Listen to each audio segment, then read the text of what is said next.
pertolongan pertama pada kecelakaan atau P3K. Apa saja yang akan kita pelajari? Yang pertama, pengertian P3K, tujuan P3K, prinsip-prinsip P3K, alat dan obat P3K, dan yang terakhir, penanganan luka pada kecelakaan yang sering terjadi. Apa itu P3K? Pertolongan pertama pada kecelakaan atau yang sering disingkat dengan P3K adalah pertolongan sementara yang diberikan kepada seseorang yang menderita sakit atau kecelakaan sebelum mendapatkan pertolongan dari tenaga medis atau dokter. Tujuan P3K: yang pertama, menyelamatkan penderita dari bahaya maut. Yang kedua, mencegah cacat. Yang ketiga, memberi rasa tenang atau mengurangi rasa takut dan gelisah korban kecelakaan.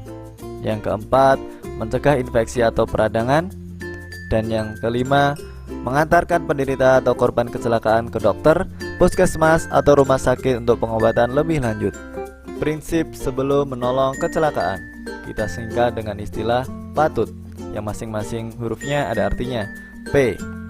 Penolong mengamankan dirinya sendiri terlebih dahulu sebelum bertindak. Hal ini penting, jangan sampai yang tadinya posisi sebagai penolong berubah menjadi korban. Seperti halnya jika ada seseorang tenggelam dan kalian tidak bisa berenang, jangan sekali-kali menolong dengan cara menceburkan diri ke kolam. Hal ini bisa membahayakan diri sendiri, bahkan orang yang akan ditolong. Misalnya ada orang ketiga yang mau menolong justru akan kesulitan karena harus menolong dua orang sekaligus. Salah satu dari sekian banyak alternatif yang bisa dilakukan jika menemui situasi tersebut adalah memberikan tali atau pelampung untuk diraihkan si korban sambil meminta tolong dengan orang sekitar. A. Amankan korban dari gangguan sekitar tempat kejadian sehingga bebas dari bahaya. Misalkan setelah menolong orang tenggelam, usahakan penanganan korban jangan terlalu dekat dengan arus yang dapat menyeret korban kembali ke air. Contoh situasi lain, misalnya menolong korban gempa bumi. Segera pindahkan korban keluar dari gedung, karena bisa saja gempa susulan datang dan dapat membahayakan korban dan penolong sekaligus. T. Tandai tempat kejadian sehingga orang lain tahu bahwa ada kecelakaan atau bahaya. Misalnya kalian mendapati orang kecelakaan di jalan raya. Setelah pastikan diri kalian aman, maka pertama yang bisa kalian lakukan adalah mengatur lalu lintas yang ada di sekitar. Jangan sampai korban terlindas oleh kendaraan lain. U. Usahakan segera menghubungi ambulan, dokter, rumah sakit, atau polisi. Tapi lihat tingkat keseriusan lukanya dulu. Jika dirasa luka serius dan tindakan dokter sangat diperlukan secepat mungkin, maka hubungi dokter adalah hal yang harus dilakukan. Tapi jika hanya luka ringan, maka hal ini tidak perlu dilakukan. T. Tindakan pertolongan P3K berpedoman pada urutan penanganan yang paling tepat. Untuk cara-cara penanganannya kita pelajari pada akhir materi ya. Prinsip-prinsip P3K. Yang pertama, bersikap tenang dan tidak panik. Panik akan membuat seseorang tidak bisa berpikir secara jernih. Resiko kesalahan dalam tindakan akan lebih tinggi. Yang kedua, berikan pertolongan dengan cara yang cepat dan tepat. Karena lambatnya penanganan bisa berakibat fatal terhadap korban, seperti kehabisan darah pada kasus korban pendarahan hebat atau tersengat listrik. Ketiga, sebelum mengetahui berat ringannya cedera, jangan cepat-cepat memindahkan korban. Sebagai contoh, apabila korban mengalami patah tulang, maka teknik pemindahannya harus hati-hati. Yang keempat, jika ada luka, usahakan agar korban tidak melihatnya, sebab dapat membuat korban menjadi panik. Panik pada korban bisa berakibat pada sulitnya penanganan P3K.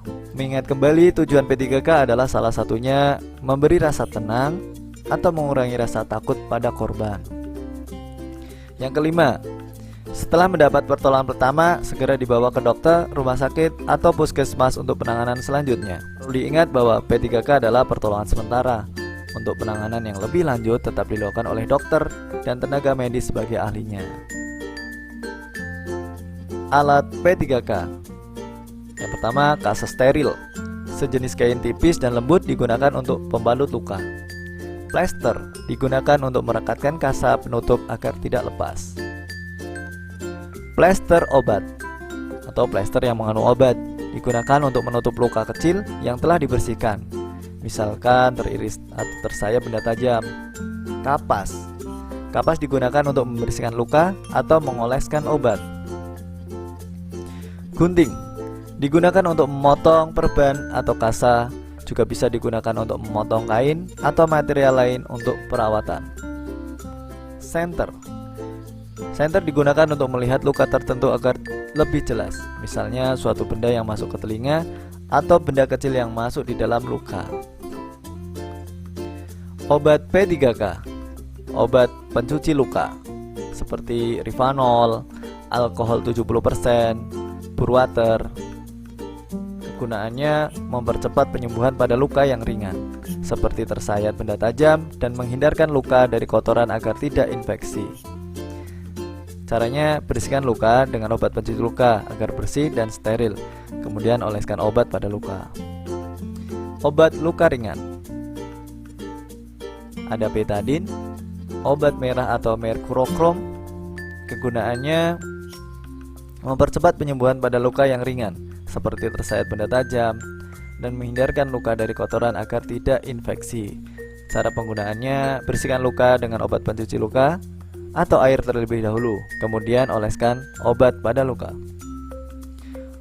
Obat luka bakar seperti bioplasenton, sulfadiazin, atau obat tradisional lidah buaya. Kegunaannya mempercepat penyembuhan pada luka bakar. Cara penggunaannya, setelah luka dibersihkan dan steril, kemudian oleskan obat luka bakar pada luka, atau menggunakan obat tradisional lidah buaya. Potong pangkal daun lidah buaya, biarkan sampai lendir keluar. Oleskan lendir lidah buaya pada bagian yang sakit hingga merata. Lakukan sesering mungkin. Adapun gangguan kesehatan yang akan dibahas di video ini adalah pertama, pendarahan, luka, pingsan, dan tersengat listrik. Pendarahan. Pendarahan adalah kondisi ketika darah keluar dari pembuluh darah dan menyebabkan penderita kehilangan darah dalam tubuhnya. Bisa terjadi di dalam atau di luar badan.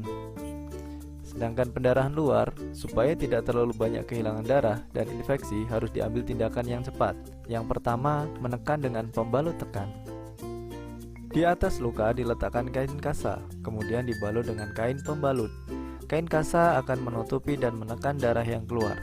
Pendarahan vena dan pendarahan yang tidak berat dapat dihentikan dengan cara tersebut.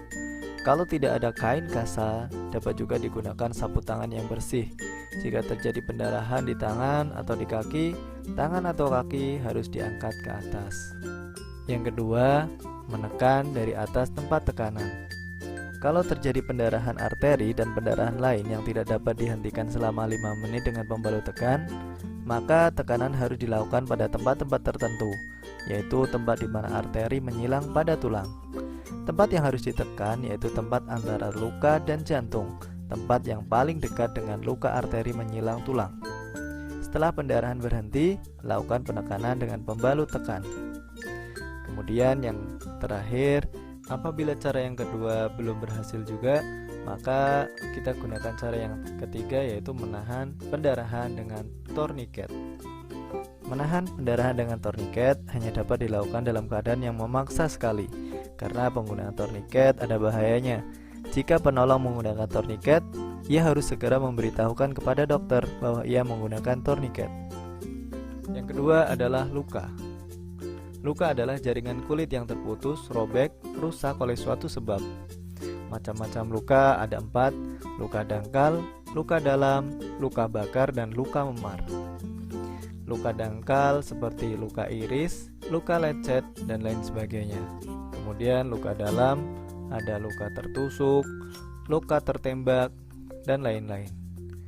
Sedangkan luka bakar seperti tersiram air panas, bahan kimia, atau tersengat listrik. Sedangkan luka memar biasanya akibat benturan benda keras. Kita bahas satu persatu tentang luka. Yang pertama adalah luka dangkal.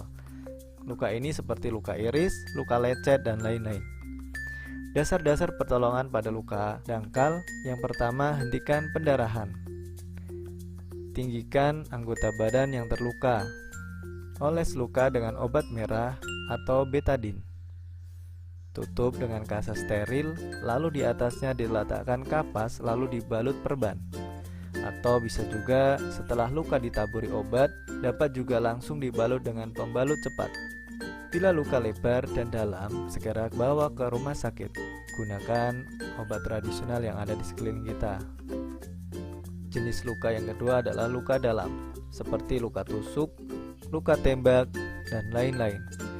Dasar-dasar pertolongan pada luka dalam.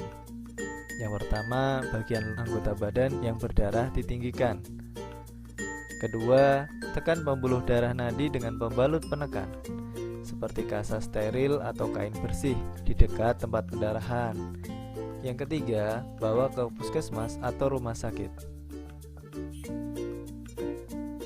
Luka bakar. Luka ini seperti tersiram air panas, bahan kimia, dan lain-lain. Dasar-dasar pertolongan pada luka. Yang pertama, amankan korban dari tempat yang terbakar. Yang kedua, tutup luka dengan kasa steril dan diikat. Jangan terlalu kencang.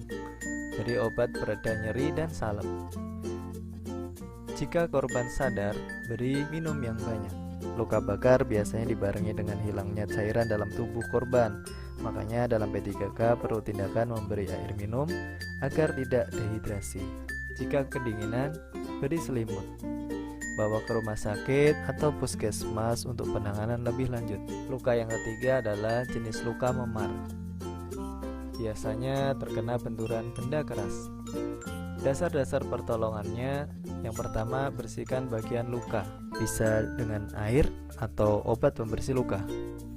Cara membersihkannya dengan pelan-pelan ya, untuk meminimalisir rasa sakit. Kedua, kompres luka dengan air dingin. Pada dasarnya luka memar akan dibarengi dengan pendarahan dalam. Kompres ini bertujuan agar mempersempit pembuluh darah yang mengalirkan darah ke bagian luka, sehingga jika darah yang mengalir sedikit diharapkan akan meminimalisir pembengkakan pada luka. Yang ketiga, biarkan luka sembuh dengan sendirinya. Jika sakit dan memar tidak hilang, bawa ke puskesmas atau rumah sakit. Gangguan kesehatan yang ketiga yaitu pingsan atau kehilangan kesadaran sementara secara tiba-tiba, yang teduh dan aman, jangan dikerumuni. Tidurkan kepala lebih rendah dari badan, lalu kepala dimiringkan. Baju atau celana dilonggarkan. Bila penderita muntah, letakkan kepalanya dalam keadaan miring agar muntahnya tidak masuk ke paru-paru. Hidung diberi bau-bauan yang merangsang. Setelah sadar diberi minuman yang hangat, bisa juga manis. Namun hati-hati juga apabila mendapati korban yang justru tidak boleh minum minuman manis. Bila belum sadar juga, segera dibawa ke puskesmas atau rumah sakit. Pingsan dapat dicegah. Yang pertama, sebelum upacara bendera atau kegiatan fisik, sarapan dulu. Jika teman mau pingsan, segera dudukkan dan minta ia meletakkan kepala di antara lutut dan tarik nafas panjang. Gangguan kesehatan yang terakhir adalah tersengat listrik. Cara penanganannya, yang pertama, segera matikan aliran listrik terdekat atau dari gardu utama. Jangan memegang atau menarik korban yang masih tersengat tanpa menggunakan pelindung listrik. Yang ketiga, pisahkan penderita dengan menggunakan kayu, sapu, atau barang-barang yang tidak mengalirkan listrik. Gunakan alas kaki ketika menolong. Hindari air atau benda basah atau bersentuhan dengan dinding atau lantai. Panggil segera pertolongan dan bawa korban ke puskesmas atau rumah sakit terdekat.